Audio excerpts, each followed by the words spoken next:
This could be one of the biggest weeks for crypto. There's a few analysts that are anticipating Bitcoin never to drop below $100,000 if this week goes well. So let's go ahead and talk about currently what's happening, primarily because, yes, the US government is still shut down, but we do have some bullish news regarding the tariffs, interest rates, and of course, crypto. The reason why I mentioned the government still being shut down in the USA is because we're not going to get a lot of these crypto spot ETFs approved. And in my personal opinion, I think that's when we will see some sort of altcoin season. Retail is tired of buying. We need some sort of capital flowing in. If you're somebody that's like, Wendy, you know what? I really don't believe you. Well, let me drop you this stat.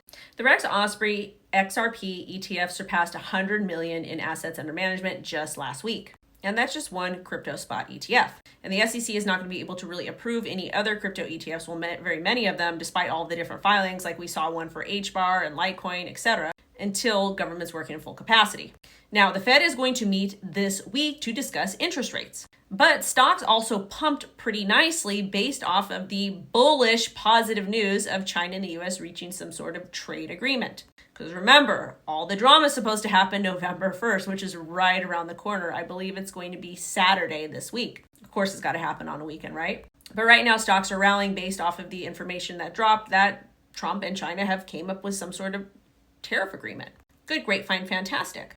That, along with the decrease of interest rates, is going to help a lot, in my personal opinion. But again, when we're talking about stocks, we know that Trump likes to flip-flop, same with other countries, because public servants and their egos. But the Federal Reserve is going to meet this Wednesday, the 29th, to discuss interest rates. Because September CPI showed 3% inflation, which was lower than expected, it's essentially easing pressure on the Fed to lower interest rates.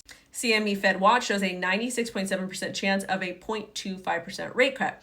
A cut would lower the benchmark 3.75% to 4% from 4 to 4.25%, which would be the second cut of 2025. And remember, there's a few more cuts anticipated to come. And economists are anticipating more rate cuts, potentially totaling 0.75% by year end.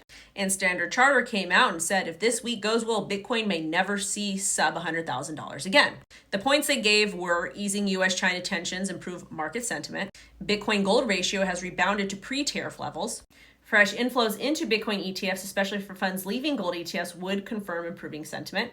The halving cycle is no longer the main driver of Bitcoin prices, and I agree with that. Yes, it's very important to know and understand Bitcoin mining economics to an extent. But once we started getting those collateralized loans available that Bitcoin miners could take out against their Bitcoin instead of dumping it on the open market or not necessarily open market, but OTC to pay for overhead costs, that was good. And now with all the ETFs we have, there's a lot of capital flowing in, which keeps Bitcoin prices up. And they went on to say that as ETF inflows matter more. But that's not to say we won't see some sort of Bitcoin or crypto bear market at some point. Heck, when we had the great crypto liquidation, altcoins still haven't regained their major supports. But I think once we get the approval of the spot ETFs, that will help. And they also said that positive developments this week, including FOMC rate cut and tech earnings, could further support Bitcoin, and I agree. So moral of the story is we're kind of waiting to see what happens with tariffs, US versus China, and we're also waiting to see what's going to happen with the Fed. And then my personal favorite is once these spot ETFs get approved, how much capital is actually going to flow in. I think there's like 155 spot crypto ETFs that are waiting to get approved. So stay tuned for this Wednesday, and we'll see if Bitcoin's October monthly candle stays green or if we close in the red.